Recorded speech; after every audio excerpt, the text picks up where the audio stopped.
Meus pais empurraram minha irmã com deficiência de um penhasco, sem saber que eu estava vendo tudo. Depois, eu. Olá, eu sou Caleb Monroe, tenho 21 anos e sou estudante de engenharia da computação na Universidade Estadual do Oregon. Não sou do tipo que gosta de contar a história da minha vida, mas o que aconteceu comigo e com minha irmã Lila me forçou a falar. Esta história não é fácil, está cheia de feridas, traições e um tipo de amor que eu nunca imaginei ter forças para manter. Mas eu a contarei por Lila, por nós mesmos e por tudo o que passamos. Cresci em uma cidade pequena no Oregon, onde as estradas estavam cobertas de agulhas de pinheiro e todos se conheciam, como se a cidade inteira fosse uma grande família. Nossa casa ficava no final de uma estrada de cascalho, uma casa de madeira de 2 andares com um telhado de telhas vermelhas e um jardim nos fundos cheio de margaridas selvagens, onde Lila adorava correr quando era pequena. Do lado de fora, a família Monroe parecia perfeita. Meu pai, Daniel, era o contador-chefe de uma grande construtora, sempre vestido com ternos impecáveis, cabelo cuidadosamente penteado e um sorriso educado, como se tivesse saído de um anúncio de seguros. Minha mãe, Marissa, era professora do ensino fundamental, conhecida por sua maneira gentil com as crianças e seus discursos inspiradores na igreja. E havia Lila, minha irmã, 4 anos mais nova que eu, que já foi a estrela do balé da cidade. E eu, apenas um estudante universitário comum, sempre grudado no meu laptop, escrevendo códigos ou consertando eletrônicos quebrados. Mas por trás daquela imagem bonita, nossa casa era como uma bomba-relógio, apenas esperando uma faísca para explodir. Lila era a luz da nossa família, ou pelo menos costumava ser. Minha irmã tinha olhos que brilhavam como estrelas, cabelos longos e castanhos brilhantes e um sorriso que derretia qualquer um. Quando Lila subia ao palco, o mundo inteiro parecia parar. Lembro-me daquelas noites sentado nos auditórios, vendo-a deslizar como uma brisa, seu tutu branco esvoaçando, seus pezinhos girando perfeitamente. Nosso avô, a pessoa mais próxima de nós, sempre se orgulhava tanto, dizendo que Lila se tornaria uma grande bailarina. Ele se sentava ao meu lado segurando minha mão com força, os olhos brilhando enquanto a assistia se apresentar. Caleb, essa menina é um anjo, ele dizia, e eu concordava, não por educação, mas porque eu sabia que ele tinha razão. Mas há 2 anos tudo desmoronou. Ainda me lembro daquele dia como se estivesse gravado na minha mente, embora eu quisesse poder apagá-lo. Lila, com apenas 15 anos na época, voltava para casa com nosso avô depois de uma apresentação em Portland. Chovia torrencialmente, as estradas estavam escorregadias e um caminhão perdeu o controle, colidindo de frente com o carro deles. Nosso avô morreu na hora. Lila sobreviveu, mas o custo foi devastador. Ela ficou paralisada da cintura para baixo, sem nunca mais poder ficar de pé ou dançar. Eu estava no meu dormitório quando recebi a notícia, e quando corri para o hospital, vi Lila deitada ali, pequena e frágil na cama, os olhos vazios. Ajoelhei-me ao lado dela, segurando sua mão, tentando dizer algo reconfortante, mas minha garganta travou. Lila apenas sussurrou, Caleb, eu estou bem, mas eu sabia que ela estava tentando ser forte por mim. Depois do acidente, nossa casa mudou. Não, é mais preciso dizer que sua verdadeira face foi revelada. Meus pais, que antes pareciam adorar Lila, começaram a tratá-la como um fardo. Eu percebia isso nas pequenas coisas, o jeito como mamãe suspirava sempre que precisava empurrar a cadeira de rodas de Lila, o modo como papai evitava olhar nos olhos dela quando falava, ou nas vezes em que discutiam alto no quarto, achando que Lila não podia ouvir. Ela é apenas um peso agora, ouvi papai murmurar uma vez, achando que eu não estava em casa. Quis entrar e socá-lo, mas me contive, por Lila. Eu não queria que ela soubesse o que nossos pais estavam pensando. O que piorou tudo foi o fundo fiduciário do nosso avô. Anos antes, ele havia criado um fundo de $1 milhão, deixando tudo para Lila quando ela completasse 18 anos. Ele disse que era para garantir que ela pudesse seguir seu sonho de se tornar uma bailarina, sabendo que nossa família não tinha muitos recursos. Quando meus pais souberam disso, não conseguiram esconder o ressentimento. Nunca disseram abertamente, mas eu via o modo como olhavam para Lila, primeiro com inveja, depois com algo mais frio, mais sombrio. Especialmente depois do trágico acidente de 2 anos atrás, começaram a controlar Lila com mais rigor, sob o pretexto de cuidar dela. Mas eu sabia que eles tinham os olhos voltados para o dinheiro. Não sei por que eles mudaram tanto, mas toda vez que eu voltava para casa nos fins de semana, sentia a atmosfera sufocante naquela casa que antes era cheia de risos. Estudo longe de casa, mais de 3 horas de carro da nossa cidade, então não posso estar com Lila o tempo todo. Mas nunca deixo de me preocupar com ela. Lila ainda tenta se manter animada, me mandando mensagens com emojis sorridentes, falando sobre os livros que está lendo ou os filmes que assistiu. Mas percebi que ela está ficando mais magra, sua voz mais fraca e seu sorriso já não é tão brilhante. Uma noite, ela me ligou à meia-noite só para perguntar: Caleb, você acha que eu sou inútil? Quase gritei no telefone: Lila, nunca diga isso. Você é a pessoa mais importante para mim. Mas lá no fundo eu sabia que ela estava sendo machucada pelas palavras e ações dos nossos pais. Comecei a suspeitar que nossos pais tinham algum tipo de plano em relação a Lila, chame de intuição, mas eu não conseguia ficar parado. Sou um cara da tecnologia, então fiz o que sei fazer de melhor, encontrei uma forma de protegê-la. Instalei secretamente um rastreador GPS na cadeira de rodas de Lila, conectado a um aplicativo no meu celular. Se algo acontecesse, eu saberia onde ela estava. Não contei a ela porque não queria preocupá-la. Lila merece viver sem medo, especialmente em sua própria casa. E então veio o dia fatídico, o dia em que toda a crueldade e ódio foram expostos. Ainda me lembro daquele dia como uma faca cortando meu coração. Era uma manhã de sábado no final do outono, quando folhas douradas cobriam as estradas e o ar frio e cortante trazia o cheiro de terra da floresta. Eu estava no meu dormitório, enterrado em uma tarefa de algoritmos, quando meu celular vibrou. Era uma mensagem de texto da Lila: Caleb, mamãe e papai disseram que vão me levar para fazer trilha neste fim de semana. Disseram que querem que a família relaxe um pouco. Li a mensagem e uma onda de inquietação tomou conta do meu peito. Meus pais nunca foram do tipo que faz trilhas. Eles nem sequer se importavam em levar a Lila para sair desde o acidente.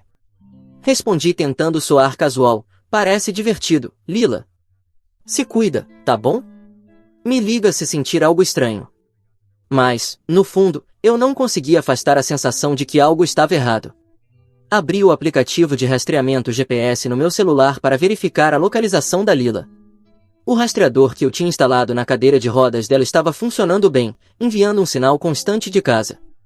Tentei me convencer de que estava exagerando, mas não conseguia parar de repassar o comportamento dos meus pais, os olhares frios, os comentários velados sobre dinheiro e o modo como estavam cada vez mais distantes da Lila. Decidi que voltaria para casa na manhã de domingo para verificar as coisas, só para ter certeza. Mas eu jamais poderia imaginar que, apenas algumas horas depois, tudo se transformaria em um pesadelo. Na manhã de domingo, acordei com um pressentimento terrível. Verifiquei o aplicativo GPS e vi que o sinal da cadeira de rodas da Lila estava se movendo a cerca de 60 quilômetros da cidade, em direção à Floresta Nacional perto do penhasco de Black Ridge, uma área remota conhecida por suas trilhas traiçoeiras e penhascos íngremes. Meu coração disparou. Meus pais nunca mencionaram levar a Lila para um lugar assim. Fazer trilha com a Lila em uma cadeira de rodas? Não fazia o menor sentido. Liguei para a Lila, mas ela não atendeu. Tentei ligar para minha mãe, depois para meu pai, mas nenhum dos dois atendeu. Um arrepio gelado percorreu minha espinha. Pulei no carro, joguei minha mochila no banco de trás e acelerei o máximo que pude sem infringir as leis de trânsito. No caminho, continuei verificando o aplicativo GPS. O sinal da cadeira de rodas da Lila tinha parado em um ponto próximo ao penhasco principal de Black Ridge e não havia se movido desde então. Sussurrei para mim mesmo: fica calmo, Caleb, talvez eles só estejam descansando. Mas no fundo eu sabia que algo estava terrivelmente errado. Quando cheguei à floresta, era quase meio-dia. Estacionei em um local isolado perto do início da trilha, onde avistei o SUV dos meus pais estacionado nas proximidades. Desliguei o motor, peguei minha mochila e apressei-me pela trilha em direção ao penhasco. Cada passo parecia mais pesado, como se eu estivesse caminhando em direção a algo que não queria enfrentar. Mantive o celular na mão, os olhos grudados no sinal do GPS, rezando para que ele me levasse até a Lila.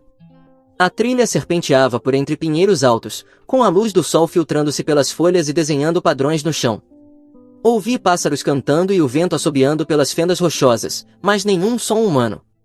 Finalmente me aproximei do penhasco de Black Ridge, uma clareira ampla onde o solo despencava abruptamente em um abismo profundo e escancarado.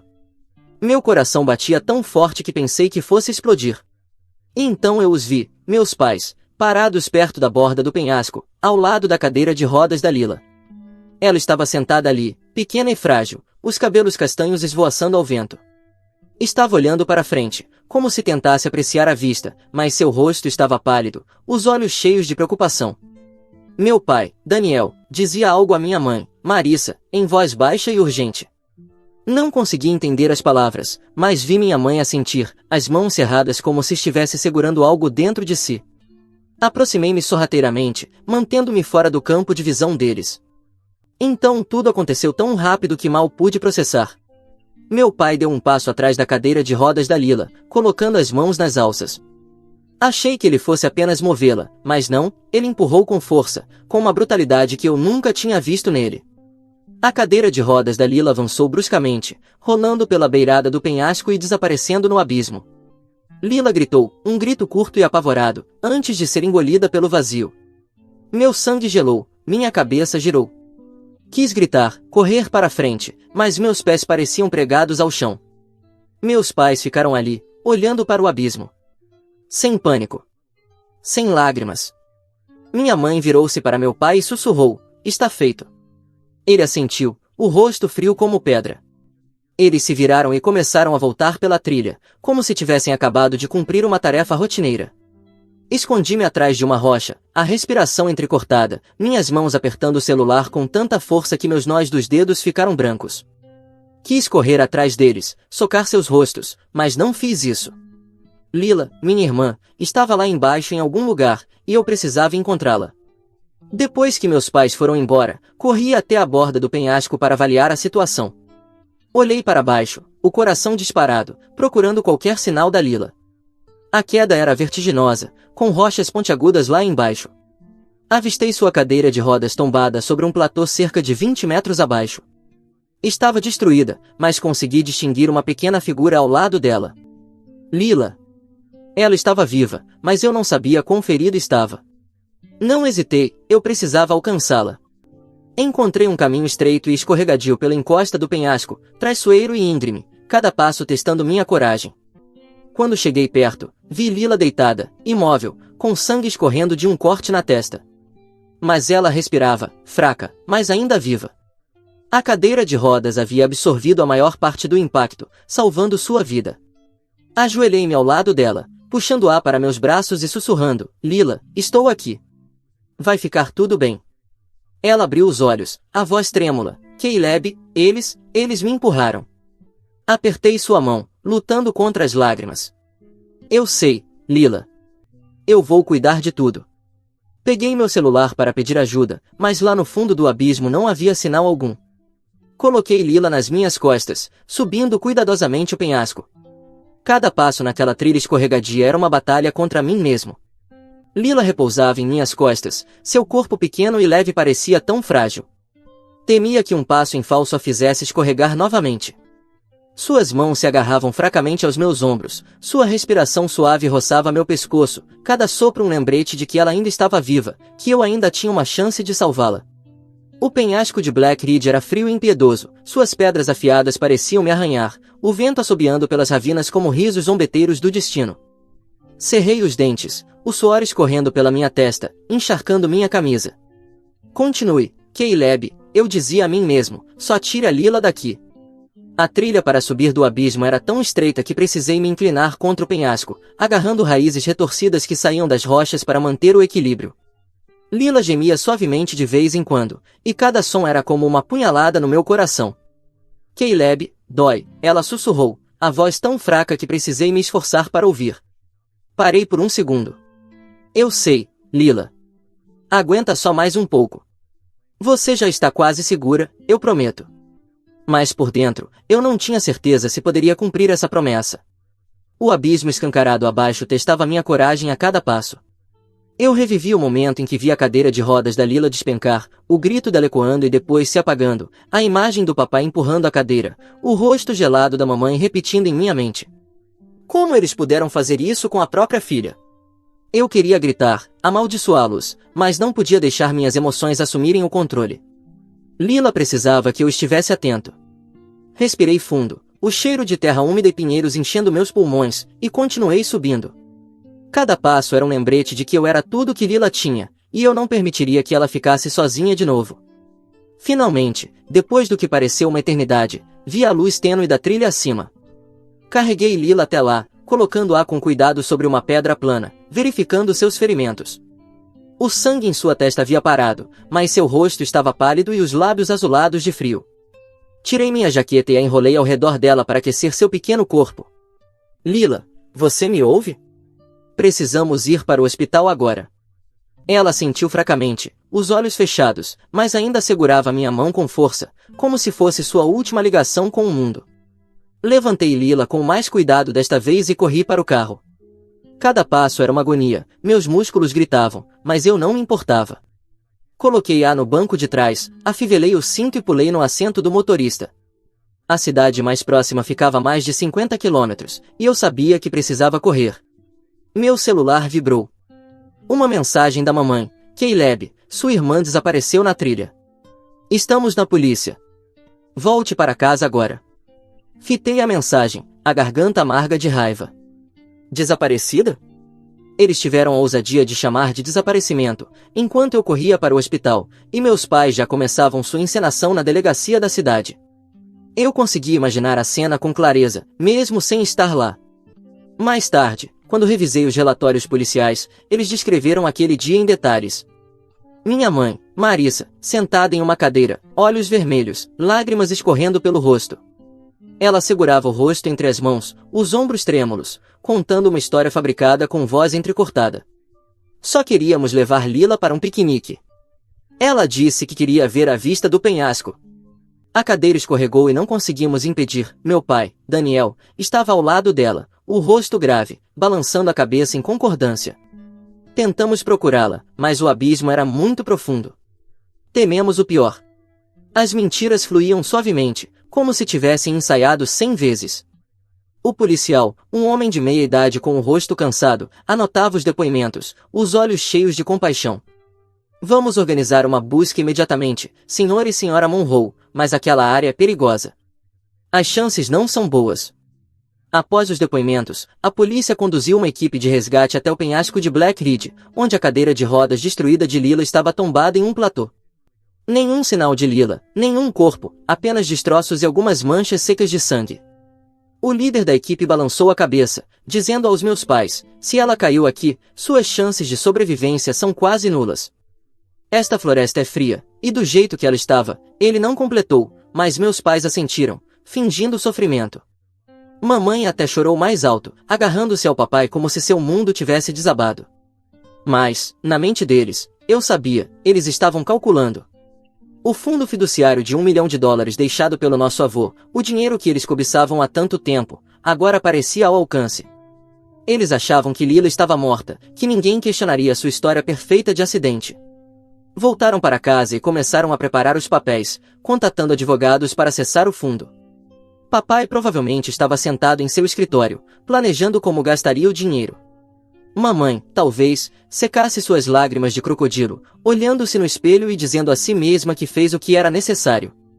Eles não sabiam que Lila estava viva, deitada em um leito de hospital a mais de 50 quilômetros dali, comigo ao lado dela. Não sabiam que eu tinha visto tudo, o momento em que empurraram a cadeira de rodas da minha irmã no abismo, o momento em que se afastaram sem um pingo de remorso.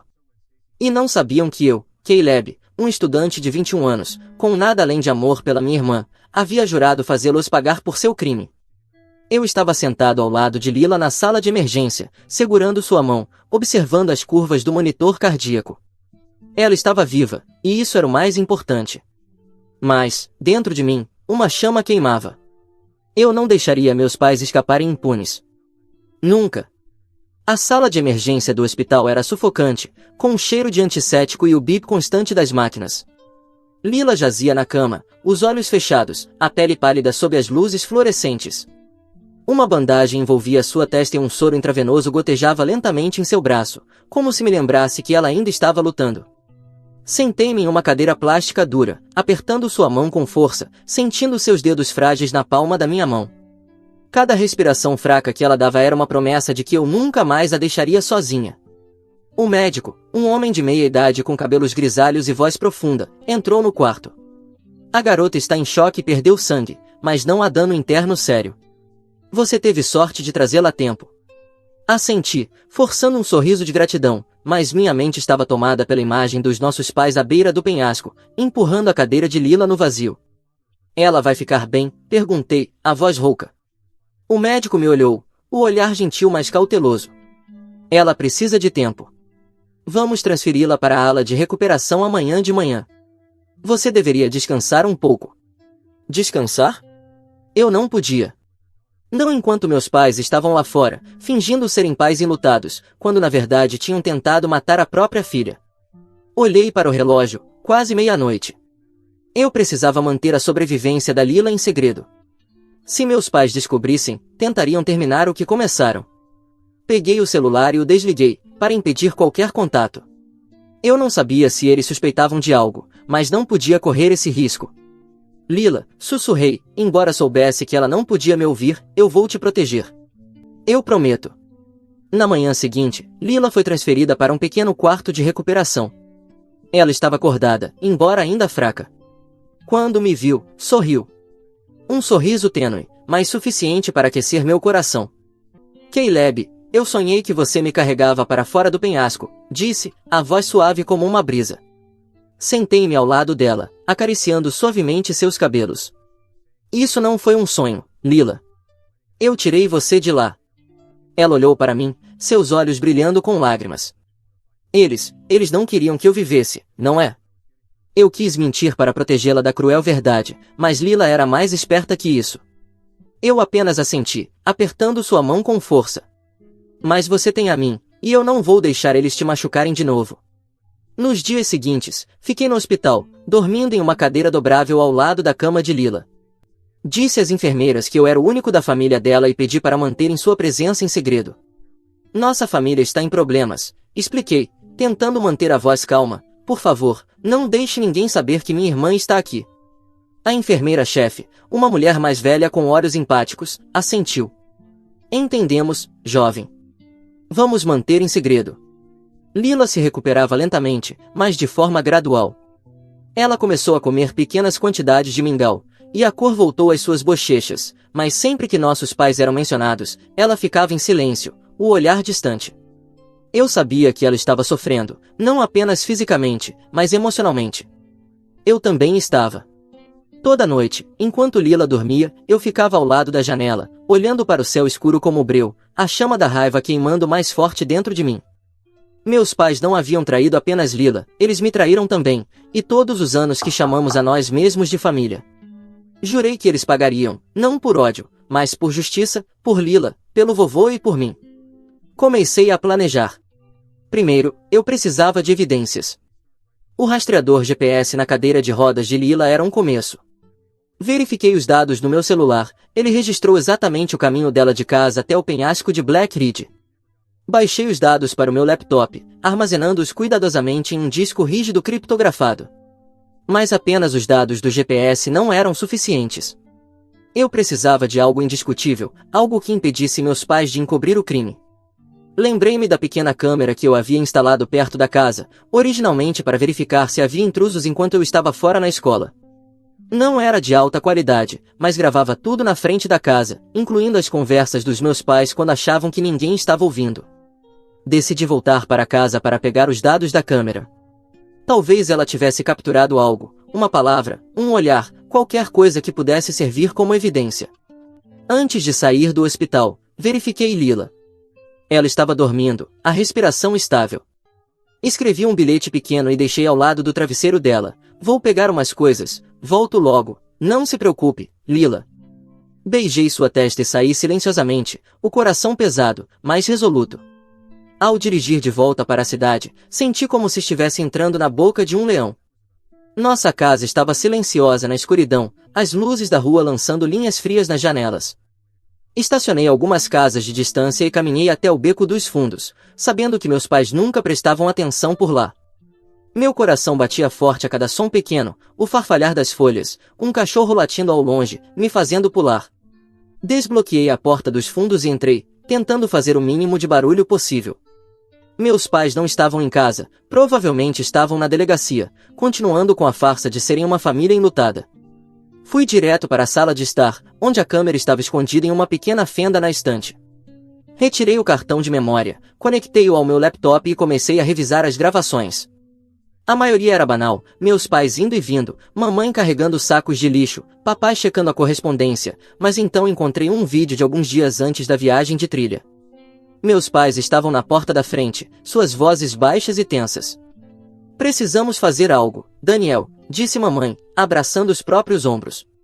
Aquele dinheiro era para ser nosso, Lila, ela não precisa mais dele. Papai assentiu, os olhos frios como pedra. A viagem de trilha é nossa chance. Ninguém vai suspeitar de um acidente. Eu congelei, meu sangue fervendo. Esse vídeo era ouro. Não provava diretamente que eles empurraram a cadeira de Lila, mas mostrava a intenção deles. Copiei o vídeo, enfiei o cartão de memória no bolso e saí da casa tão rapidamente quanto entrei. No hospital, encontrei Lila acordada, lendo um livro que eu tinha deixado para ela. Ela sorriu quando me viu, mas seus olhos ainda estavam cheios de preocupação. Onde você foi? Perguntou. Sentei-me ao seu lado, pegando sua mão. Fui pegar algo que vai garantir que mamãe e papai não possam negar o que fizeram. Lila olhou para mim e então assentiu, como se entendesse que eu estava fazendo algo maior do que nós dois. Desde aquele dia, comecei a entrar em contato com o advogado antigo do vovô, que o ajudou a configurar o fundo fiduciário. Enviei a ele o vídeo e os dados do GPS, explicando tudo. Ele prometeu ajudar, mas pediu mais evidências. Idealmente, gravações diretas do crime. Eu sabia que isso seria difícil, mas eu não desistiria. Eu encontraria uma maneira. Eu faria meus pais pagarem, não apenas por Lila, mas por tudo que destruíram.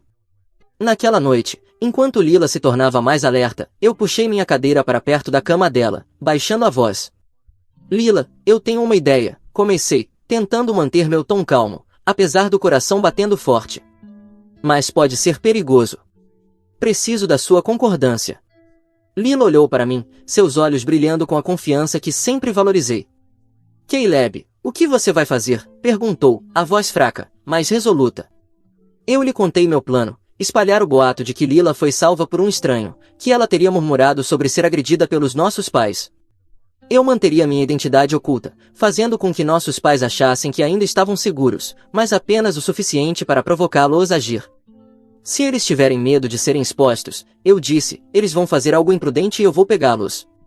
Lila ficou em silêncio por um momento, seus dedos torcendo o canto de seu cobertor.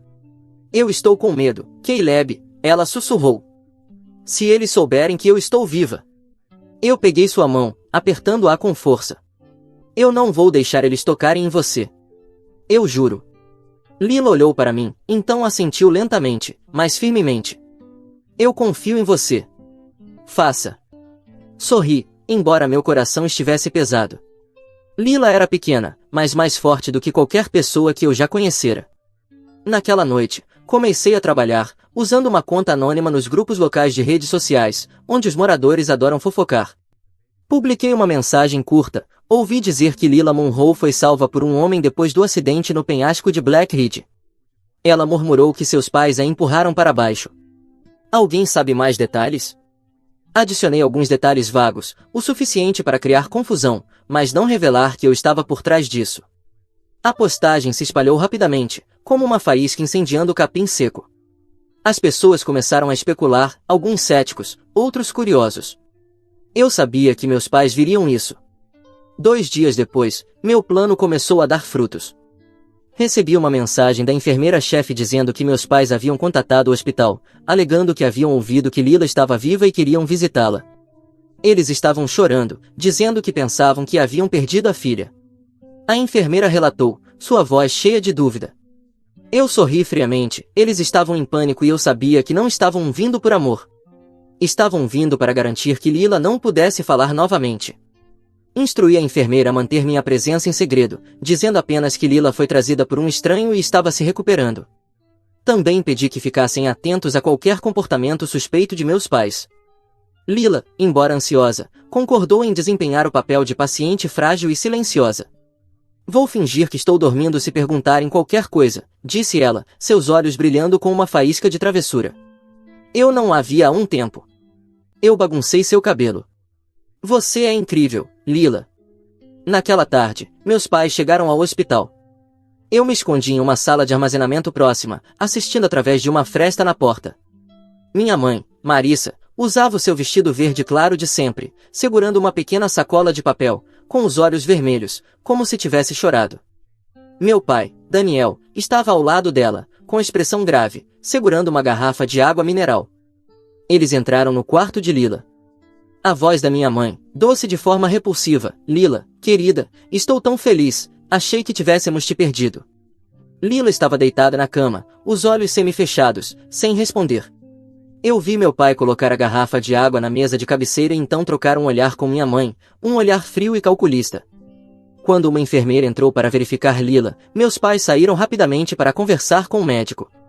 Aproveitei a chance, entrei na sala e peguei a garrafa de água e a sacola de papel, que continha uma caixa de biscoitos caseiros. Coloquei tudo na minha mochila, meu coração disparado. Um pressentimento me dizia que aquilo não era seguro. Pedi a um amigo da escola, que tinha contatos no laboratório da universidade, para analisar a água e os biscoitos.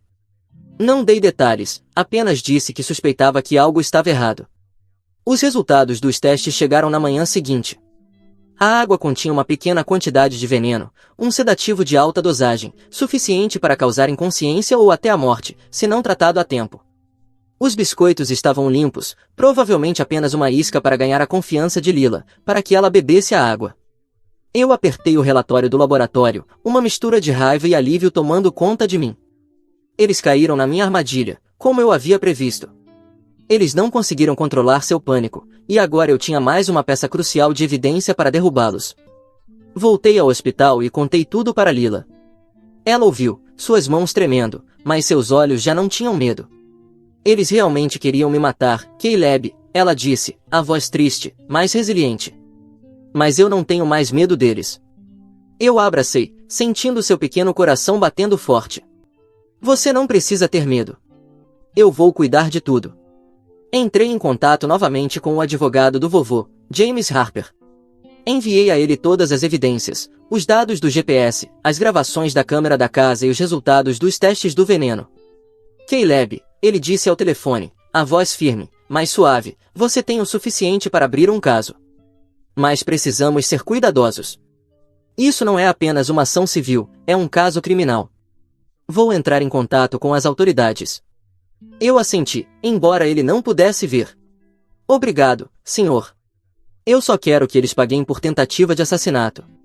Respirei fundo, sentindo o peso do mundo nos meus ombros. Vamos seguir em frente, senhor Harper. Quero garantir que eles nunca tenham a chance de machucar a Lila ou qualquer outra pessoa novamente. Os dias que antecederam o julgamento foram uma sequência implacável de tensão. Cada noite, eu sentava ao lado de Lila no hospital, segurando sua mão, tentando manter ambos calmos, mas por dentro eu era um vulcão prestes a entrar em erupção. O Sr. Harper, advogado de vovô, já tinha finalizado a ação.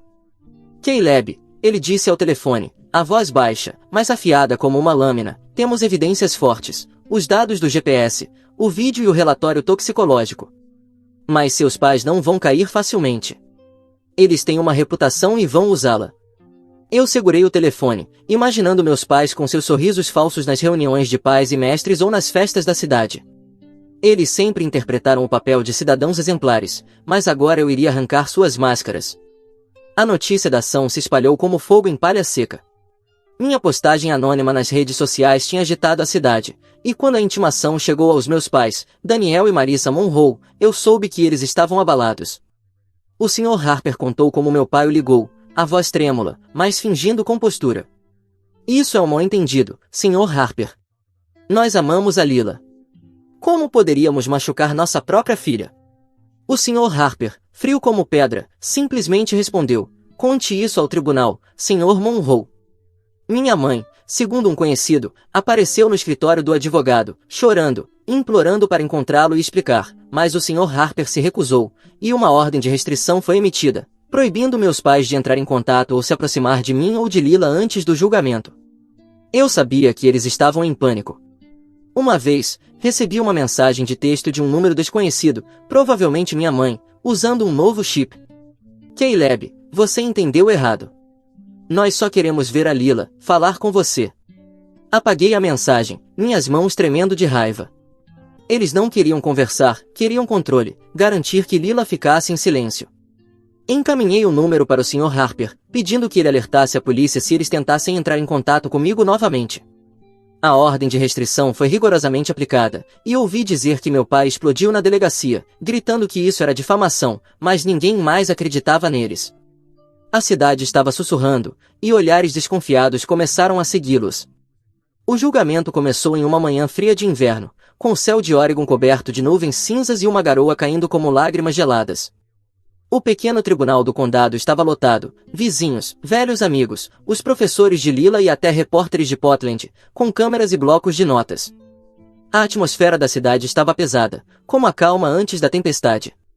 Ouvi sussurros na cafeteria, no mercado. Como eles puderam fazer isso com a própria filha? Eu sempre achei que os Monroes fossem perfeitos. Essas palavras me feriram e me enfureceram. Perfeitos? Era apenas uma performance que meus pais haviam dominado. Eu empurrei Lila para dentro da sala do tribunal, sentindo dezenas de olhos sobre nós.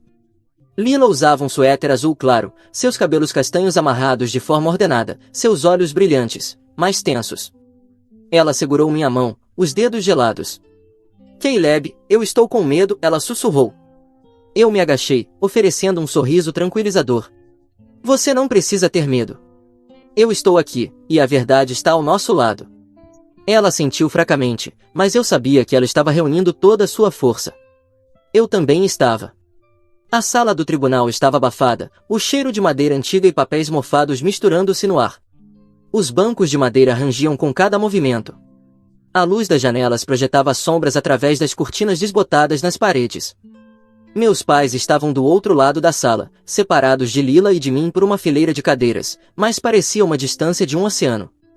Meu pai, Daniel, usava um terno cinza impecável, mas seus olhos estavam vermelhos, como se ele não tivesse dormido por dias.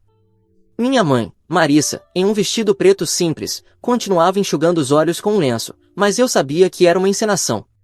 Quando os olhares deles se encontraram com os nossos, vi um brilho de pânico. Minha mãe rapidamente desviou os olhos, mas meu pai ficou olhando, seus olhos frios, mas com medo.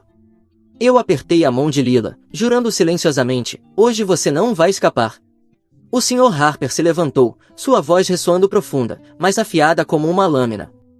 Excelência, hoje abordamos um crime imperdoável, a tentativa de assassinato de Lila Monroe, uma menina inocente, por seus próprios pais, Daniel e Marissa Monroe. Sussurros percorreram a sala. Algumas pessoas ficaram boquiabertas, mãos cobrindo as bocas. O juiz, um homem mais velho de rosto severo, bateu com o martelo pedindo ordem. O Sr. Harper apresentou as provas com a precisão de alguém que se preparou para aquele momento a vida inteira. Primeiro foram os dados do GPS da cadeira de rodas de Lila. Ele projetou um mapa digital na tela, pontos vermelhos traçando a rota da nossa casa até o penhasco de Black Ridge, parando exatamente onde Lila foi empurrada. Isso não foi um passeio familiar alegre, disse ele, com a voz firme como aço. Foi um plano calculado de assassinato. Lancei um olhar aos meus pais, minha mãe abaixou a cabeça, apertando o lenço entre as mãos, enquanto meu pai permanecia rígido, os lábios pressionados. A seguir, veio o vídeo da câmera de segurança da nossa casa. Quando a tela exibiu o trecho em que meus pais sussurravam sobre oportunidade e acidente antes da viagem, a sala do tribunal ficou em silêncio. Precisamos fazer alguma coisa, Daniel, a voz da minha mãe ecoou pelas caixas de som, fria e afiada. Aquele dinheiro deveria ser nosso. Meu pai assentiu dizendo, a viagem de trilha é a nossa chance. Ninguém vai suspeitar. Murmúrios se espalharam novamente, e vi uma senhora idosa na última fileira balançar a cabeça com lágrimas escorrendo. Meus pais não ousaram levantar o olhar, mas notei as mãos da minha mãe tremendo e meu pai agarrando o apoio de braço como se quisesse quebrá-lo. A peça final foi a garrafa de água envenenada. O Sr. Harper ergueu o relatório do laboratório, sua voz retumbando. Esta garrafa, trazida pelos réus ao hospital, continha uma dose elevada de sedativo, suficiente para causar coma ou morte. Um gemido escapou da multidão.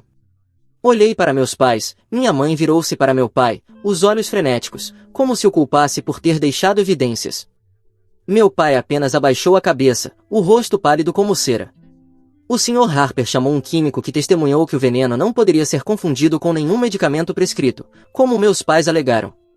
A enfermeira-chefe do hospital também depois, descrevendo o comportamento estranho deles ao visitar Lila, como colocaram a garrafa perto dela e saíram rapidamente.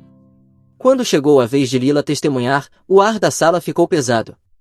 Levei-a até o banco das testemunhas, meu coração acelerado. Pequena e frágil, sua voz tremia, mas era clara. Eu achava que meus pais me amavam, disse ela, olhando diretamente para eles. Mas eles me empurraram do penhasco. Eu ouvi minha mãe dizer que está feito enquanto eu caía. Se não fosse por Caleb, eu estaria morta. Sua voz falhou, mas ela continuou, eu só queria saber por quê. Enquanto ela falava, vi minha mãe chorar, mas não era remorso, era pânico. Meu pai olhava fixamente para Lila, os olhos vazios, como se já não fosse mais humano. Apertei as alças da cadeira de rodas, lutando contra as lágrimas. Lila era mais forte do que eu jamais imaginei, e eu nunca estive tão orgulhoso dela. Meus pais tentaram se justificar. Minha mãe soluçava, a voz estridente, foi um acidente. Nós não queríamos. Meu pai, tentando manter a calma, alegou que a garrafa de água era uma confusão com um antigo medicamento. Mas suas palavras não tinham peso. As provas eram esmagadoras, e os olhares céticos do júri diziam tudo. Após 4 dias de julgamento, o júri levou apenas 2 horas para chegar ao veredito. O juiz se levantou, sua voz cortante como um martelo. Daniel e Marissa Monroe são considerados culpados de tentativa de assassinato em primeiro grau e conspiração para cometer assassinato. Minha mãe desabou na cadeira, chorando descontroladamente, enquanto meu pai ficou imóvel, o rosto pálido como cera. Eles foram levados para fora da sala algemados, desviando o olhar de mim e de Lila. Abracei minha irmã, sentindo seu corpo tremer. Acabou, Lila, sussurrei. Estamos livres. O julgamento tinha terminado, mas seus ecos ainda reverberavam como uma corrente oculta em meu peito. Ao empurrar a cadeira de Lila para fora do tribunal, a fraca luz do inverno iluminava seu rosto, destacando seu sorriso pequeno, mas resiliente. Caleb, ela sussurrou, apertando minha mão, o que a gente faz agora? Olhei para ela, seus olhos brilhantes apesar do pesadelo que havíamos vivido, e soube que, embora tudo tivesse desmoronado, ainda tínhamos um ao outro. Vamos recomeçar, Lila, disse, minha voz firme. Um novo lugar, uma nova vida. Só nós dois. Deixamos a cidade na semana seguinte. Eu não podia ficar em um lugar onde cada esquina, cada olhar, me lembrava do que nossos pais fizeram. A pequena cidade do Oregon, que um dia foi nosso lar, agora era apenas uma memória dolorosa. Com a ajuda do Sr. Harper, finalizei a papelada para acessar o fundo fiduciário que o vovô havia deixado para Lila. $1 milhão que antes foi a causa da traição tornou-se nossa tábua de salvação para um novo futuro. Escolhi Seattle, uma cidade grande o suficiente para nos misturarmos à multidão sem que ninguém conhecesse a história da família Monroe. Aluguei um pequeno apartamento perto de um parque verdejante, onde Lila pudesse respirar ar puro sem olhares curiosos. O apartamento tinha janelas grandes com vista para o horizonte da cidade, e frequentemente eu encontrava Lila sentada ali, desenhando em um caderno, os olhos brilhando como se redescobrisse a luz. Lila iniciou sua jornada de recuperação, não apenas física, mas emocional. O fundo cobriu fisioterapia intensiva, ajudando-a a recuperar força nos braços e melhorar sua mobilidade. Mas o que mais me enchia de orgulho era vê-la reencontrar a alegria através da arte. Um dia, ao voltar da universidade, encontrei-a pintando uma aquarela, um pôr do sol sobre um campo de margaridas selvagens, como o velho jardim da nossa antiga casa. Sinto falta do vovô, ela disse suavemente. Ele sempre me dizia para pintar, para nunca abandonar meus sonhos. Sentei-me ao lado dela em silêncio, assistindo seus traços suaves deslizando sobre o papel. Lila não podia mais dançar, mas suas mãos ainda contavam histórias. E eu sabia que, se o vovô estivesse vendo, ele estaria sorrindo. Eu também não parei. Concluí meu curso de engenharia da computação na Universidade de Washington, colocando toda a minha alma para me formar a tempo. Mas meus sonhos já iam além de programar ou consertar computadores. Lila me inspirou, e eu queria fazer algo maior. Com economias de bolsas de estudo e parte do fundo fiduciário, fundei uma pequena empresa de tecnologia, focada no desenvolvimento de dispositivos assistivos para pessoas com deficiência. Nosso primeiro produto foi uma cadeira de rodas inteligente, equipada com sensores, GPS e ajustável às necessidades de cada usuário. Eu dei o nome a isso de Lila, não apenas pela minha irmã, mas por todos que, como ela, merecem viver livremente com segurança. Cada vez que testávamos o produto, pensava na Lila, no dia em que a carreguei para fora do penhasco, e jurei continuar. Meses depois de nos estabelecermos em Seattle, um sentimento estranho persistia. Lila e eu construímos um novo lar, mas a sombra do passado ainda pairava, como uma corrente de ar frio vindo de uma porta entreaberta. Embora nossos pais, Daniel e Marissa, tivessem sido condenados e estivessem cumprindo pena em uma prisão estadual, eu não podia negar que eles um dia haviam sido parte de nossas vidas. As lembranças da infância, papai me ensinando a andar de bicicleta, mamãe assando biscoitos para Lila, ressurgiam agora, manchadas de dor. Eu me perguntava se eles sentiam remorso ou se estavam apenas imersos em ressentimento. Lila, com um coração mais generoso que o meu, foi a primeira a sugerir. Caleb, ela disse uma noite durante o jantar, eu acho que quero ver a mamãe e o papai, só uma vez. Quero saber como eles estão. Eu congelei. Lila, você tem certeza? Depois de tudo o que eles fizeram. Ela assentiu, os olhos brilhando, mais pensativa. Eu não estou os perdoando, Caleb, mas eu quero ter um fechamento. Quero vê-los para saber que não tenho mais medo deles. Olhei para ela, vendo a força que sempre admirei. Tudo bem, suspirei. Se você quer isso, eu vou com você. Visitamos a prisão estadual de Oregon em uma manhã cedo, com a neblina ainda cobrindo a estrada até o complexo cinza e austero. A prisão se erguia fria, suas altas paredes de concreto e arame farpado brilhando suavemente na luz fraca. Empurrei Lila pelo portão de segurança, meu coração disparado. Um guarda de meia-idade, com expressão severa, verificou nossos documentos e nos conduziu por longos corredores onde o som dos ferrolhos e o eco dos passos reverberavam. Lila segurava minha mão, os dedos frios, mas firmes. Você está bem? Ela sussurrou. Forcei um sorriso, apertando sua mão. Estou bem, e você? Ela assentiu levemente, seu olhar resoluto. Fomos levados para uma pequena sala de visitação, com uma espessa divisória de vidro separando-nos do lado dos prisioneiros.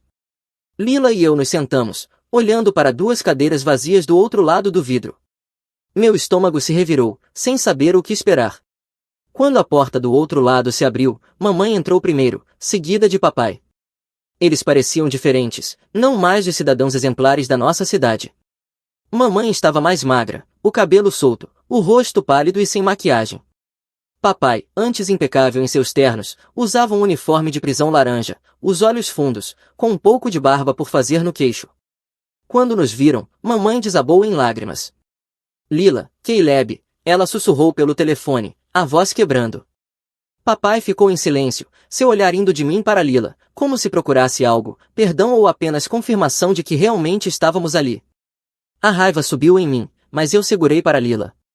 Ela falou primeiro, a voz suave, mais clara. Mamãe, papai, começou, eu não estou aqui para perdoar vocês.